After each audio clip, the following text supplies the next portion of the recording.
Bismillahirrahmanirrahim. Alhamdulillahirabbil alamin wa bihi nasta'inu ala umurud dunya waddin. Asyhadu an la ilaha illallah wahdahu la syarikalah wa asyhadu anna Muhammadan abduhu wa rasuluhul mab'us rahmatan lil alamin. Uhayyikum jami'an bi tahiyyatil Islam. Assalamualaikum warahmatullahi wabarakatuh. Saudara-saudara sekalian yang saya cintai, para pimpinan DPW di Bali, Pak Muji dan Pak Said Salim yang baru bergabung ya, dan juga teman-teman DPW yang lainnya serta seluruh pimpinan DPD yang hadir dari berbagai DPD di sini. Dan tentu saja bersama saya rombongan dari DPN. Ada Pak Sekjen, ada Pak Bendahara Umum dan Ketua Bangter, Ustadz Rofi Munawar, dan juga ada Ketua Bidang Perempuan, Bu Rati. Juga ada Ketua Bidang Komunikasi, Mas Ari ini. Saudara sekalian, saya datang ke Bali karena rindu.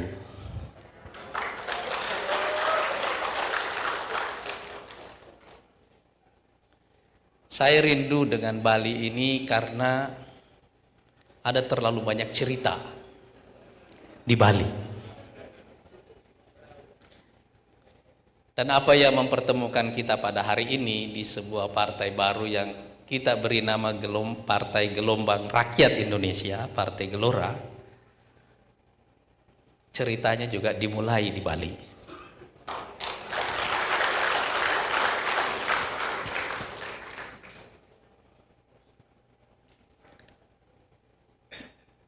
Jadi mungkin teman-teman yang hadir di sini tidak banyak yang tahu bahwa di tahun-tahun 2013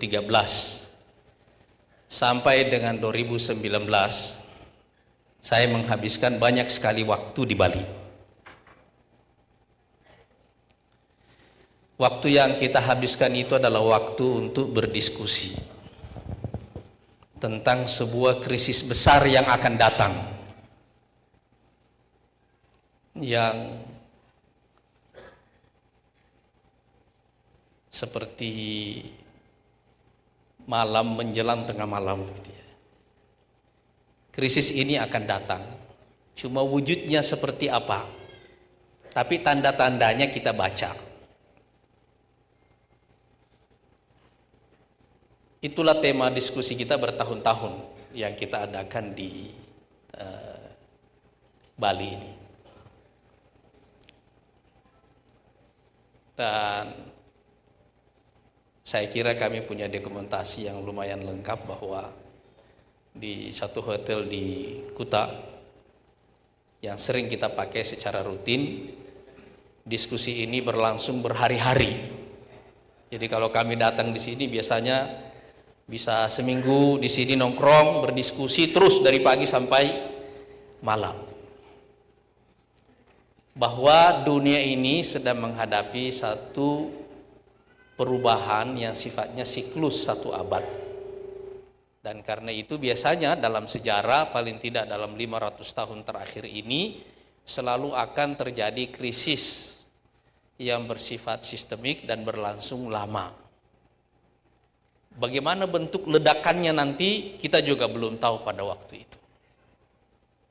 Tapi apa yang kita bicarakan di sini bertahun-tahun lamanya di Bali ini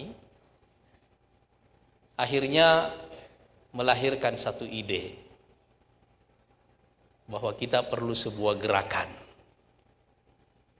Bahwa ide ini harus kita wujudkan. Harus kita lahirkan dalam bentuk gerakan. Inilah yang kemudian menjadi Partai Gelombang Rakyat Indonesia.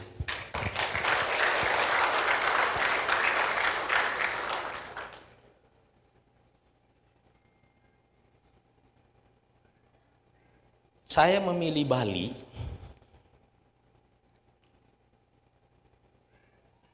untuk tempat berdiskusi. Karena Bali ini punya karakter yang unik. Di sini ada keragaman tapi juga ada harmoni. Yang rumit-rumit bisa selesai di Bali.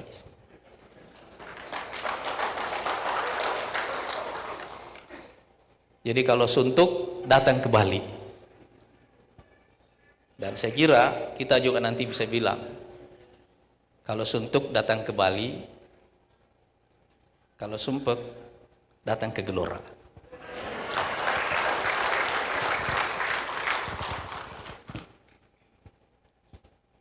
Nah, saudara sekalian,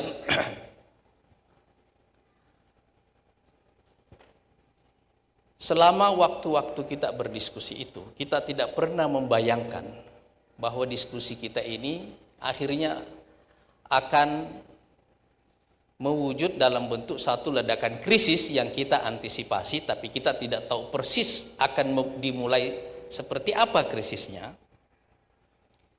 Cuma Partai Gelora ini akhirnya benar-benar lahir di tengah krisis itu. Itulah takdirnya. Takdirnya lahir di tengah krisis. Dan Partai Gelora ini juga adalah partai yang pertama mendapatkan berkah dari krisis itu. Karena ini partai pertama yang didaftar secara online. Diverifikasi secara online. Dan disahkan secara online.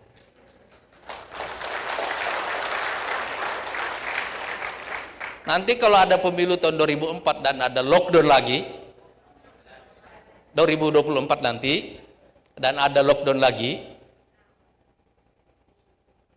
saya sekarang sudah punya bayangan model kampanye yang akan kita lakukan.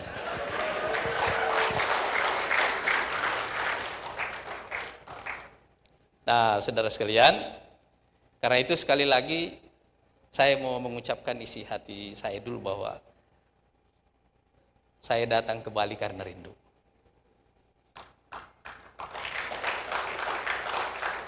Karena ide dan gagasan Partai Gelora digodok di Bali.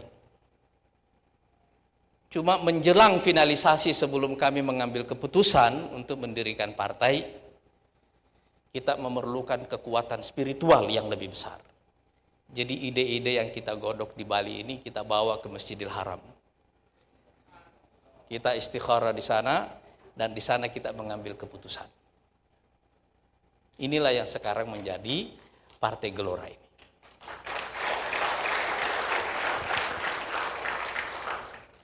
Jadi Partai Gelora ini adalah kegelisahan. Ini kumpulan orang-orang yang galau. Kumpulan orang-orang yang gelisah.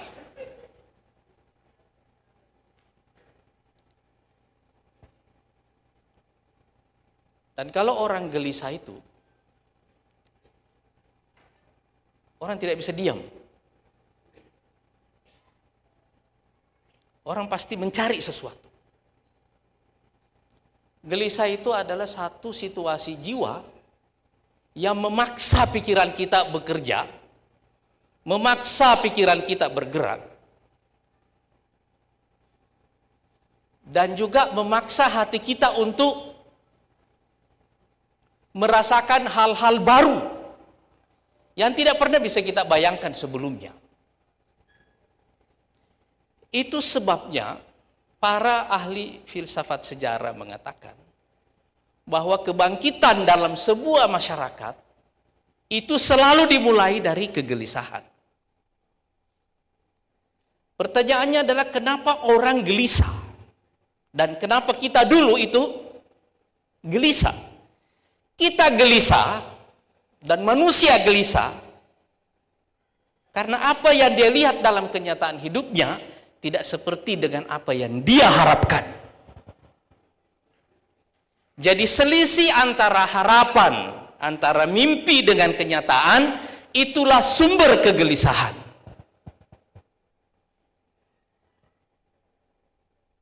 Makanya dulu Indonesia ini juga lahir dari kegelisahan. raja-raja di daerah tumbang satu-satu berhadapan dengan penjajah. Lama-lama orang berpikir bahwa semua struktur yang ada ini, kerajaan-kerajaan di daerah ini, tidak mampu lagi bertahan menghadapi penjajahan. Orang gelisah. Kegelisahan inilah yang mendorong para pemikir, para aktivis kita di akhir abad ke-19 dan di awal abad ke-20 untuk mencari satu terobosan baru. Terobosan baru itulah kelak yang menjadi Indonesia. Jadi kita berubah menjadi satu entitas baru ini dimulai dari kegelisahan bahwa nasib kita sebagai bangsa yang terjajah tidak bisa kita perbaiki dengan kekuatan yang kita miliki. Jadi kegelisahan ini mendorong kita melakukan satu pencarian, melakukan satu transformasi besar-besaran. Akhirnya para pemikir dulu itu sampai pada kesimpulan bahwa sistem kerajaan-kerajaan kecil yang ada di Nusantara ini tidak bisa lagi dipertahankan. Kita perlu satu entitas baru yang lebih besar. Entitas baru ini memaksa semua kerajaan-kerajaan itu harus dilebur jadi satu. Tapi siapa yang mau melepas kerajaannya dengan sukarela? Kan tidak gampang. Iya kan? Itulah awal lahirnya pergerakan nasional. Lahirlah Budi Utomo, lahirlah Syarikat Islam, lahirlah semua gerakan-gerakan nasional itu. Salah satu lompatan penting dalam proses pergerakan itu adalah pada tanggal 28 Oktober 1928, yaitu Hari Sumpah Pemuda, di mana kita menyatakan sebenarnya sudah ada, tapi Sumpah Pemuda ini menegaskan identitas kita yang namanya Indonesia. Kita menghargai proses panjang orang dalam proses transformasi untuk menjadi Indonesia itu. Karena itu waktu kita mau memilih hari kelahiran Partai Gelora ini, kita memilihnya persis pada tanggal 28 Oktober.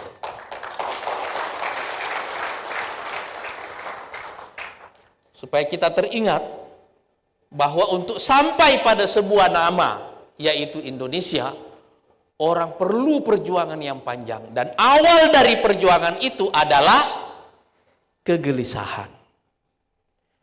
Nah sekarang apa yang bikin kita gelisah dulu, yang bikin kita datang ke Bali? Apa yang bikin kita gelisah?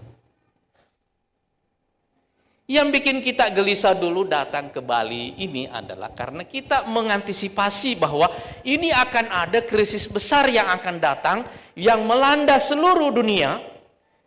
Saya ulangi kembali, ini diskusi ini dari tahun 2013 dulu kita di sini.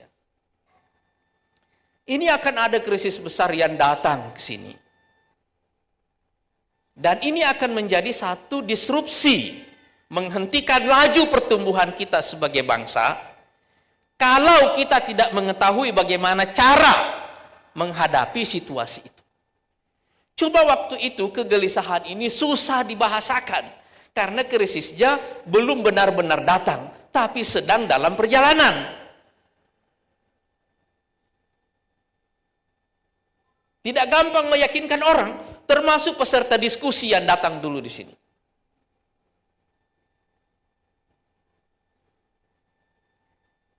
Banyak peserta diskusi dulu yang hadir di sini, di Bali sini, setelah berhari-hari tidak mengerti. Ini maksudnya krisis ini apa ini? Nah, saudara sekalian, yang disebut dengan krisis itu adalah manakala satu aturan-aturan yang dibuat tidak bisa lagi berfungsi secara baik. Tidak bisa menyelesaikan masalah-masalah yang kita hadapi. Nah, itulah yang disebut krisis. Lalu para pemimpin tidak mengetahui jawaban dari krisis itu. Jadi waktu itu diskusi tentang yang namanya krisis yang bersifat sistemik, semua orang bertanya, ini susah dikunyah persoalan itu waktu itu. Susah betul dikunyah itu. Bahwa akan ada krisis. Tapi begitu pandemi datang, semua orang sepakat. Ternyata diskusi kita bertahun-tahun ini sekarang menampakkan dirinya. Itulah kegelisahan, itu yang membuat kita gelisah. Nah, tahun 2013 saya dulu menulis satu buku, yaitu Gelombang Ketiga Indonesia. Buku ini saya mulai dengan satu riset tentang apa nilai-nilai dasar orang Indonesia. Dan riset ini mengantarkan saya pada satu kesimpulan bahwa orang Indonesia itu nilai dasarnya adalah agama dan keluarga. Itu yang paling fundamental. Agama dan keluarga. Orang Indonesia itu sangat spiritualis. Sangat spiritualis itu. Apapun agamanya. Sangat spiritualis. Tapi pada waktu yang sama, orang Indonesia itu juga sangat kekeluargaan. Jadi coba kita lihat misalnya ya. Kalau ada satu keluarga, terdiri dari bapak, ibu, 5 anak. Terus ada satu yang sukses. Yang sukses ini biasanya punya kewajiban menanggung yang tidak sukses. Makanya di Indonesia ini ada kesulitan untuk mendefinisikan orang bisa miskin tapi belum tentu sengsara. Orang bisa miskin tapi belum tentu sengsara karena hidupnya ditanggung keluarga. Jadi kesengsaraannya tidak kelihatan. Ya kan? Artinya bisa terjadi satu masalah ekonomi dalam masyarakat, tetapi ada sistem sosial di dalam masyarakat kita yang namanya keluarga yang bisa menyerap dampak dari kemiskinan itu tadi. Namanya keluarga. Itu nilai dasarnya. Tapi kalau nilai dasar ini kita bawa ke dalam, mengapa sudah sampai di mana tahapan sejarah Indonesia, saya mulai mengerti bahwa nilai-nilai dasar ini adalah nilai dasar yang membuat kita menjadi bangsa yang sangat kuat pada fondasi mengapa kita menjadi bangsa baru. Dibanding, apalagi kalau dibandingkan misalnya dengan negara-negara di dunia Islam misalnya, kita akan menyaksikan bahwa alasan berdirinya negara baru yang namanya Indonesia ini jauh lebih kuat dibanding alasan berdirinya negara-negara lain yang ada misalnya di Timur Tengah. Jauh lebih kuat. Dan karena itu berbagai macam goncangan dalam sejarah kita untuk meruntuhkan kita sebagai negara baru itu tidak pernah bisa berhasil. Yang ekstrem kanan gagal, yang ekstrem kiri juga gagal. Krisis ekonomi yang datang, yang dulu diprediksi bisa membuat kita menjadi negara-negara seperti Balkan dulu, Yugoslavia, itu tidak bisa membelah-belah kita itu. Karena ada nilai dasar ini tadi. Nah, coba masalahnya, nanti kalau krisis ini datang, krisis ini bisa menghambat laju pertumbuhan kita. Untuk mengantisipasi inilah, saya melihat pada waktu itu, ini tahun 2013, ini bukunya saya tulis sejak dari Bali 2008 dulu kita bikin deklarasi partai terbuka di sini, waktu masih di PKS, dan kemudian mendapatkan perlawanan yang besar, tapi saya setia pada cita-citanya, bahwa itu jalan yang harus ditempuh. Sejak itu saya mencoba melakukan riset yang lebih luas, dan itu yang melahirkan buku Gelombang Ketiga Indonesia. Dari sini saya mengambil kesimpulan bahwa Indonesia ini punya masalah pada satu titik persimpangan sejarah. Cuma titik persimpangan sejarah ini bersamaan dengan sejarah dunia yang juga akan mengalami krisis. Masalahnya di Indonesia ini, sejarah kita biasanya sangat dipengaruhi oleh sejarah dunia. Waktu Jepang memutuskan masuk dalam perang Pasifik, dia perlu basis militer yang luas. Terpaksa kita dijajah. Jadilah kita jajahan Jepang.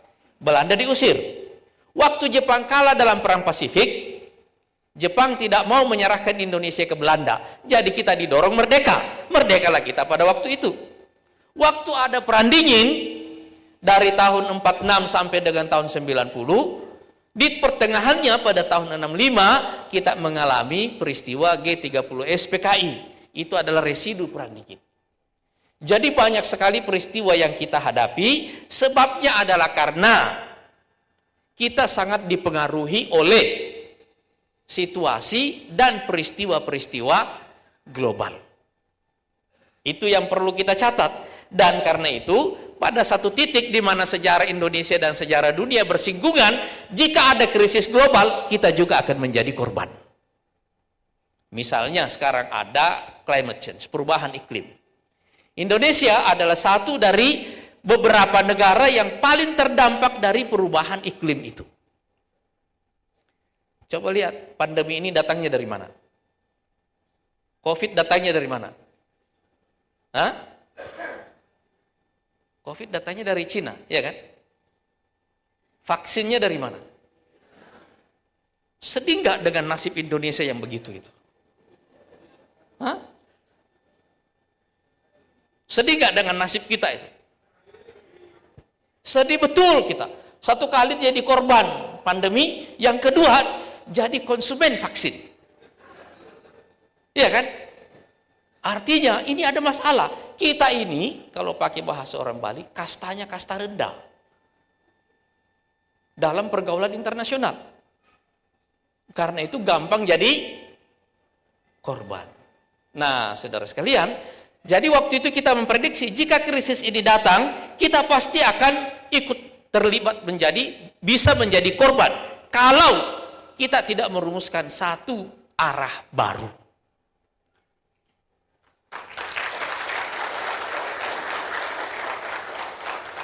Memang setelah pandemi lebih gampang menjelaskan krisisnya. Dulu sebelum pandemi susah benar kita menjelaskan masalah ini itu. Nah, saudara sekalian, sekarang krisisnya sudah benar-benar datang. Dan saya mau mengatakan satu hal, bahwa krisis ini punya peta jalan yang panjang. Karena itu, ini akan lama. Ini fakta pahit yang besok akan kita sampaikan kepada para pelaku wisata. Bahwa krisis ini akan lama. Karena setelah pandemi, ini akan ada krisis ekonomi. Dan sangat mungkin terjadi krisis sosial, dan sangat mungkin terjadi krisis politik. Karena dia akan panjang, ini seperti berjalan di lorong yang gelap dan panjang. Nah, saudara sekalian, dalam situasi krisis itulah kita mencoba menjawab pertanyaan. Apa yang harus kita lakukan? Jawaban atas pertanyaan inilah yang menjadi sumber kegelisahan kita pada waktu itu. Tapi itu juga yang menjadi sumber dorongan melakukan pencarian. Dan sekarang saya ingin mengatakan kepada saudara semuanya, apa yang harus kita lakukan untuk itu? Yang pertama, kita harus merumuskan terlebih dahulu satu cita-cita nasional yang baru. Satu cita-cita nasional yang baru yang menjamin bahwa sejarah kita ini berlanjut dalam grafik yang terus naik. Cita-cita nasional yang baru inilah yang saya maksud, karena selama pengalaman sejarah kita yang panjang, kita dijajah, orang Eropa bertengkar, yang korban Indonesia. Iya kan? Mereka bertengkar mencari sumber daya, cari jauh-jauh sampai ke Indonesia, kita jadi korban. Artinya, karena kasta kita rendah di sini, pada satu tahapan dalam sejarah kita sekarang, kita hanya bisa tumbuh terus menjadi bangsa besar jika kita memutuskan untuk menjadi bagian dari kepemimpinan dunia. Jadi cita-cita nasional yang baru ini maksudnya apa? Yaitu kita harus membawa grafik sejarah kita naik dengan menjadikan Indonesia sebagai kekuatan kelima dunia. Jadi cita-cita 5 besar dunia adalah awal dari cara kita merumuskan jalan baru ini. Karena hanya dengan satu cita-cita yang jauh dari keadaan kita sekarang, yang memungkinkan kita mengkonsolidasi seluruh kekuatan kita sebagai sebuah bangsa. Untuk mencapai cita-cita itu. Supaya jangan ada peristiwa global, kita terus-menerus menjadi korban. Seperti yang tadi, ini korban COVID, habis itu korban vaksin. Ya kan? Satu kali sakitnya dibawa dari luar, habis itu dipaksa beli obat juga dari luar. Gitu. Nah, cita-cita nasional yang baru ini adalah bagaimana menjadikan Indonesia sebagai 5 besar dunia. Dulu kita menjelang merdeka, kenapa kita bisa mengkonsolidasi keragaman kita yang begitu rumit? Karena kita punya satu cita-cita nasional bersama, yaitu merdeka. Di zaman Orde Baru, kita juga menyaksikan bahwa Indonesia terkonsolidasi dengan baik. Kenapa? Karena krisis ekonomi selama masa Orde Lama terlalu pahit.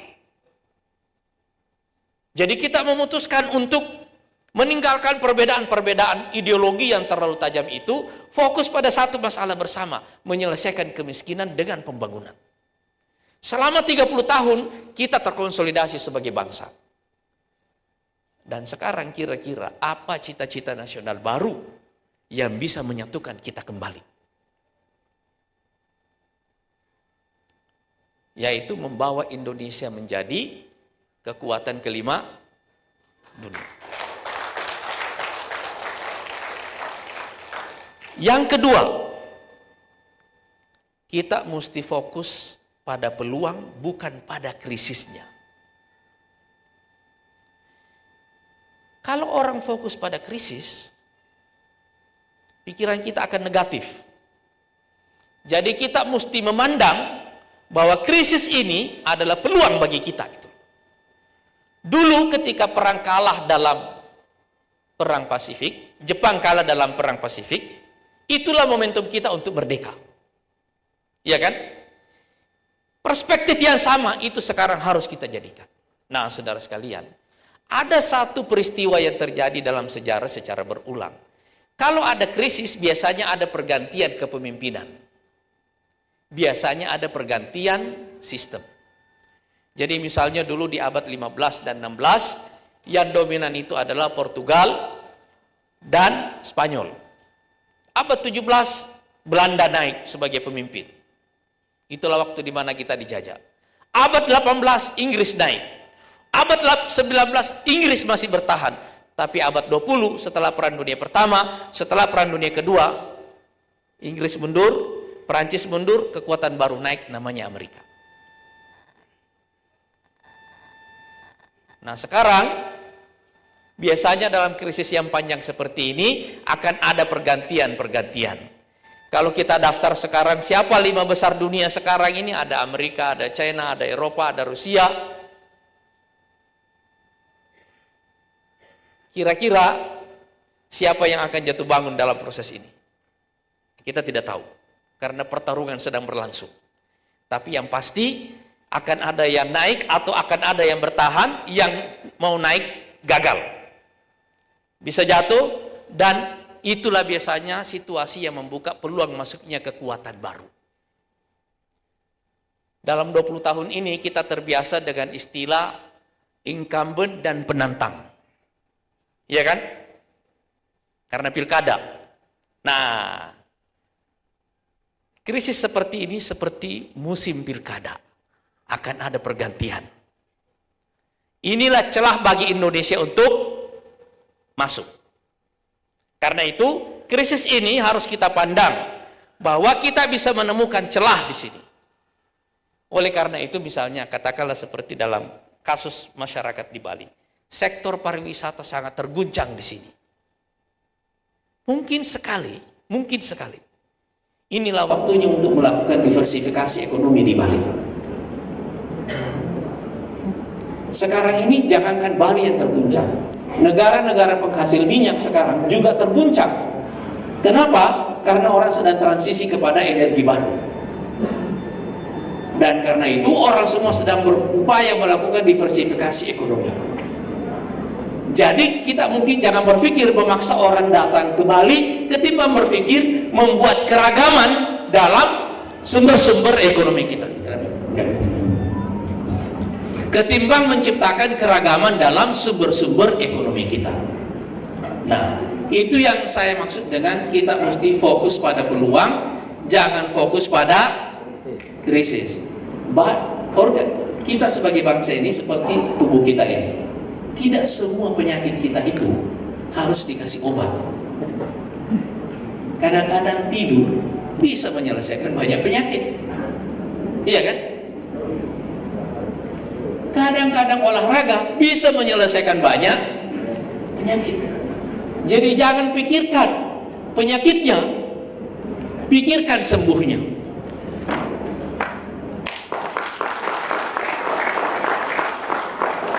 Nah, mindset seperti ini saudara sekalian, inilah yang kita pakai di Gelora. Tapi untuk membuat mindset seperti ini, kita perlu langkah yang ketiga. Runtuhkan temboknya, bangun jembatannya. Mengerti maksudnya? Kita ini susah bekerja sama sebagai bangsa karena terlalu banyak tembok. Kita mewarisi pengelompokan masa lalu yang terlalu tajam. Ada partai yang disebut kanan, ada partai yang disebut kiri, ada partai yang disebut tengah. Yang kanan menggunakan kata umat, yang kiri menggunakan kata rakyat, yang tengah menggunakan kata bangsa. Nggak ada ceritanya partai Islam pakai kata rakyat. Nggak ada ceritanya partai kiri menggunakan kata umat. Iya kan? Padahal sama juga artinya semuanya. Ada bedanya nggak kira-kira? Ada. Yang menarik adalah umat dan rakyat itu sama-sama bahasa Arab. Yang kita Indonesiakan. Sama-sama. Karena itu Partai Gelora ini, dulu kenapa kita gagas di Bali? Karena ini adalah contoh harmoni. Di sini lebih banyak jembatan daripada tembok.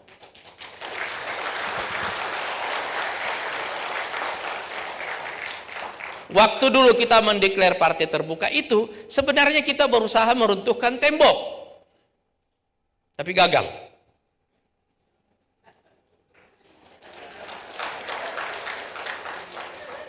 Cuma kita tidak berhenti. Kita sedia pada cita-cita itu, dan sekarang di Partai Gelora ini kita benar-benar bangun jembatan. Semua tembok kita runtuhkan. Dan alhamdulillah postur anggota Partai Gelora sekarang ini benar-benar mewakili semangat membangun jembatan itu. Di sini yang komposisi kader kita dengan komposisi demografi Indonesia itu relatif sama. Secara umur misalnya lebih dari 60% kader Partai Gelora sekarang itu umurnya 18 sampai 44. Kemudian secara agama kira-kira hampir sama prosentasenya juga. Begitu juga pendidikan. Nah, ini yang menarik yang saya mau garis bawahi.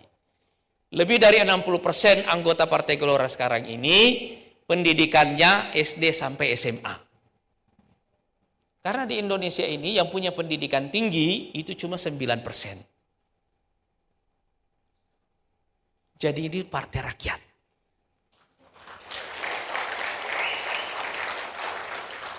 Sudah sesuai namanya.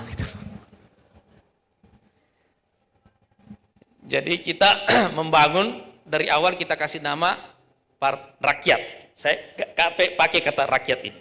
Supaya kita keluar dari tembok-tembok istilah ini semuanya. Yang kedua, buka seluas-luasnya peluang kepada semua orang untuk berpartisipasi. Siapapun yang mau berpartisipasi di sini.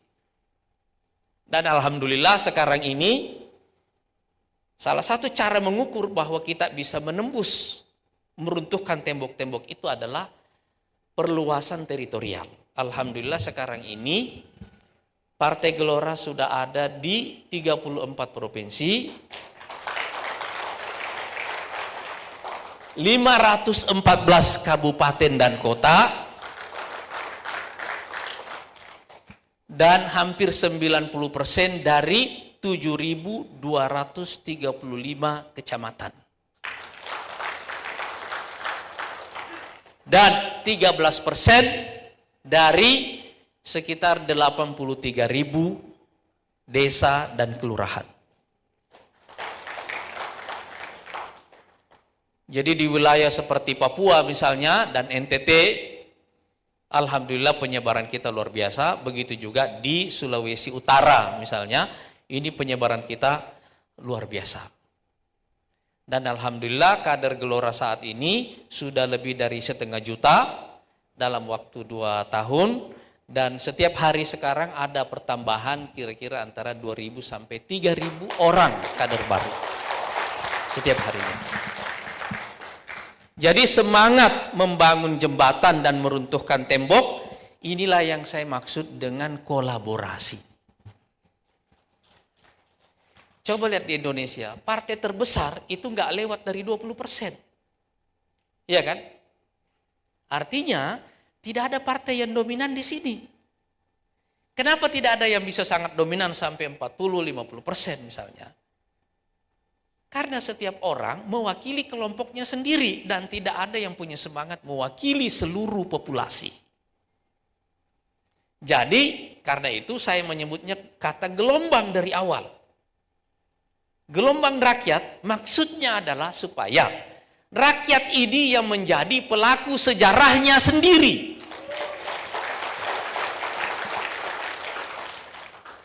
Dengan menjadikan rakyat sebagai pelaku sejarahnya sendiri, kita bisa menggabungkan seluruh warna. Jadi kalau dulu ada partai yang kampanye misalnya, ini adalah partai rumah besar umat Islam. Kita bilang partai Gelora ini adalah rumah besar bangsa Indonesia.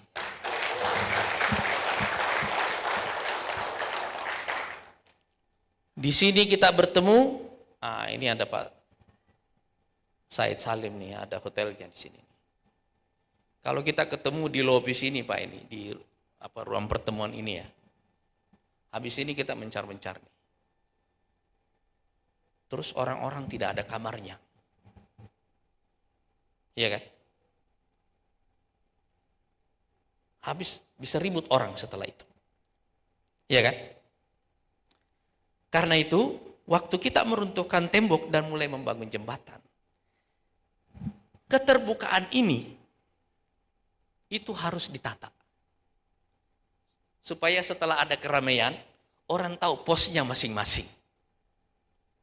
Dan itu hanya mungkin terjadi kalau kita memasukkan orang ke dalam organisasi dengan semangat untuk bergerak. Jadi Partai Gelora ini ingin membuat aliran manusia itu seperti air. Partai Gelora ini adalah sungainya, tempat dia mengalir. Flow of people. Ini di sini tempat manusia mengalir. Kalau manusia itu mengalir, semua orang bekerja, semua orang bergerak, air itu tidak akan busuk. Air tidak akan busuk. Hanya air tergenang yang bisa membusuk. Hanya air yang tergenang yang bisa membusuk. Nah, karena itu kita dorong semua orang untuk bekerja. Itu sebabnya kita pakai kata gelombang. Gelombang maksudnya energi, ada tenaga. Ada tenaga yang membuat kita itu mau bekerja. Apa tenaga itu? Kenapa kita perlu tenaga besar, saudara sekalian? Karena jarak antara kondisi kita saat ini dengan cita-cita menjadi 5 besar dunia, itu jauh. Tapi bisa dicapai.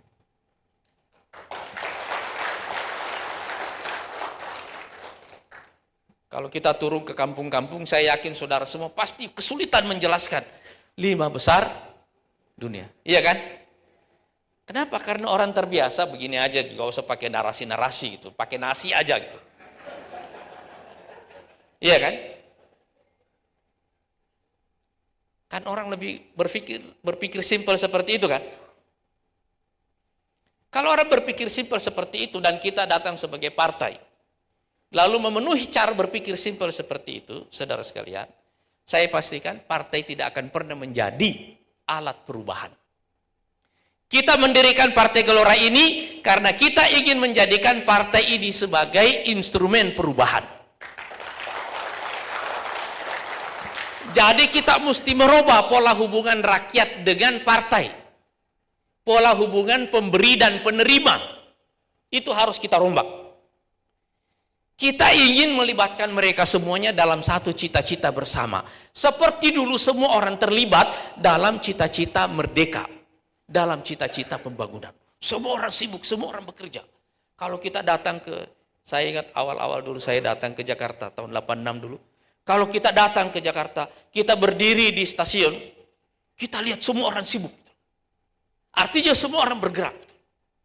Nah itu maksudnya. Jadi kita ingin menggalang semua orang di sini untuk bergerak.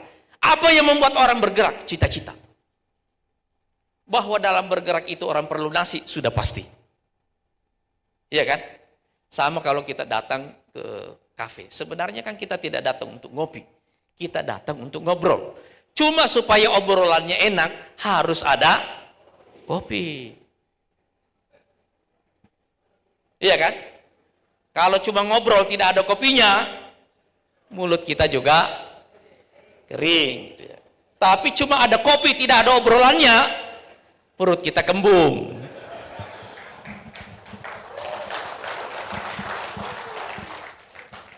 Jadi ini yang saya maksud, runtuhkan temboknya, bangun jembatannya. Prinsip yang keempat saudara sekalian, ini yang bagian akhir yang ingin saya jelaskan, dan ini cara kerja Partai Gelora itu. Kalau kita punya cita-cita besar, mulailah dari hal-hal kecil. Jadi jangan berpikir karena kita pikirannya 5 besar dunia, terus otomatis langkahnya juga besar. Enggak. Satu ledakan dalam sejarah itu adalah akumulasi.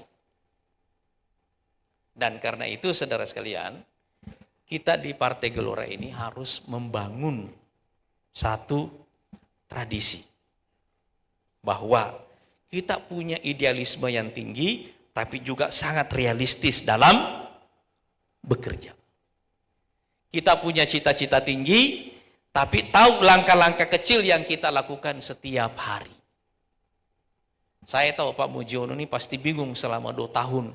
Kita tidak banyak muncul di media, kerjanya cuma rekrutmen, membangun struktur dan seterusnya. Berat pasti. Iya kan? Tapi sekarang kita mulai melihat bahwa tabungan dalam 2 tahun ini mulai bengkak. Iya kan? Ada akumulasi. Itu yang dimaksud. Jadi yang namanya satu peristiwa ledakan besar dalam sejarah itu adalah tabungan hari-hari. Tabungan hari-hari seperti inilah yang harus kita biasakan di dalam masyarakat kita. Nah sekarang kita ingin memulai langkah-langkah kecil ini terus menerus. Misalnya kita bicara tentang climate change. Saya tahu bahwa untuk menyelesaikan persoalan ini bagi Indonesia terlalu banyak langkahnya. Tapi kita mulai dari satu langkah kecil, menanam pohon. Itu yang ada dalam jangkauan kita. Kita punya rencana menanam 10 juta pohon. Yang insya Allah nanti hari Minggu ya, insya Allah akan kita launching secara nasional di 34 provinsi. Di zaman Pak SBY ada program dulu membangun 1 miliar pohon. Kalau nggak salah di Pakistan mungkin sekitar 10 miliar targetnya itu. Indonesia perlu lebih banyak. Karena kita mengalami deforestasi yang lama.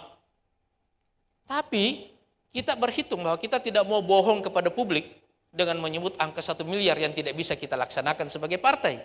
Kita sebut angka 10 juta karena itu bagi kita terjangkau. Bisa kita lakukan. Sekarang kita punya kader lebih dari 500.000 orang, lebih dari 1,5 juta. Kalau setiap orang menanam 20 pohon dalam 2 tahun ke depan, itu kan 10 juta. Iya kan? Berarti kira-kira satu kader cuma menanam 1 pohon 1 bulan. Iya kan? Itu bukan kerja yang berat. Tapi kalau 10 juta pohon ini tumbuh, dan insya Allah akan kita beri nama pohon gelora.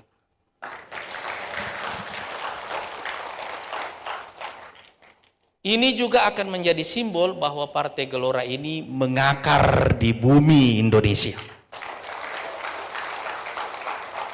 Ini dia. Kita akan menyelesaikan misalnya nanti persoalan ketimpangan ekonomi. Tapi harus ada langkah-langkah yang kita lakukan untuk itu. Kita tabung terus-menerus seperti itu. Dan karena itu insya Allah program pemberdayaan UMKM ini akan menjadi program utama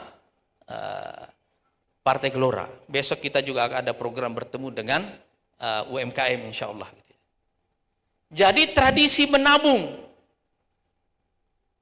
ini, langkah-langkah kecil yang kita tabung yang insya Allah nanti akan menjadi satu ledakan besar. Itulah tradisi organisasi di Partai Gelora ini. Nah, saudara sekalian, kira-kira dengan 4 semangat ini kita bangun, kita tuliskan satu cita-cita baru. Dari hari ini kita menetapkan bahwa kita hanya bisa melampaui krisis global ini jika kita menetapkan satu cita-cita baru bagi kita. Cita-cita ini pasti jauh dari jarak kita hari ini. Tapi kita sudah tahu kemana kita melangkah. Yang berat dalam situasi krisis itu adalah kalau kita memanjakan kebingungan. Kita bingung dan terus menikmati kebingungan. Nah, itu yang bahaya. Nah, kita tetapkan satu langkah. Ini langkah pertama. Yang kedua, fokus pada peluang. Jangan pikirkan krisis ini. Fokus itu. Saya tahu saudara di Bali juga pasti susah semua hidupnya. Sebab selain saya cari ide di Bali, sedikit-sedikit saya juga cari nafkah di Bali. Kita juga semuanya susah. Tetapi dengan fokus pada peluang, terus-menerus insya Allah kita akan ketemu jalannya. Nah, yang ketiga, runtuhkan tembok-tembok di sini, bangun jembatan supaya semua orang bisa lewat, semua orang bisa nyebrang. Yang keempat, begitu kita mengatakan kita punya cita-cita besar, kita mulai saat ini dengan langkah-langkah kecil, karena inilah insya Allah yang akan menjadi ledakan. 2 tahun yang lalu kita mendirikan Partai Gelora dan kita bekerja dalam diam, dan sekarang insya Allah kita mulai akan keluar, mulai mendeklarasikan satu persatu dari langkah-langkah besar yang akan kita lakukan, tetapi kita wujudkan dalam bentuk langkah-langkah kecil insya Allah. 2 tahun ke depan kita akan membangun 10 juta pohon, ini satu. Kita masih punya lagi langkah-langkah yang lain yang akan kita lakukan, yang insya Allah akan kita deklarasikan satu-satu. Tapi hari ini di Bali saya menjelaskan langkah-langkah kecil yang akan kita lakukan untuk itu. Jadi saudara sekalian, sekali lagi, saya datang ke Bali karena rindu. Dulu saya mendapat ide di sini untuk membangun satu arah baru bagi Indonesia menjadi kekuatan 5 besar dunia. Dan saya berharap insya Allah pada kunjungan kali ini, saya mendapatkan keyakinan baru bahwa cita-cita itu insya Allah bisa kita wujudkan.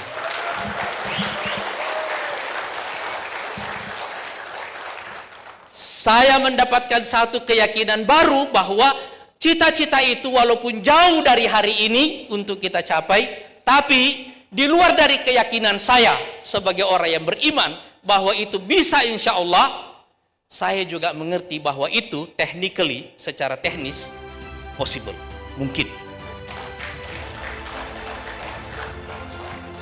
Memang Bali luar biasa, selalu punya inspirasi. Dulu kita dapat ide, malam ini kita dapat keyakinan. Dan insya Allah kita siap memulainya dari Bali.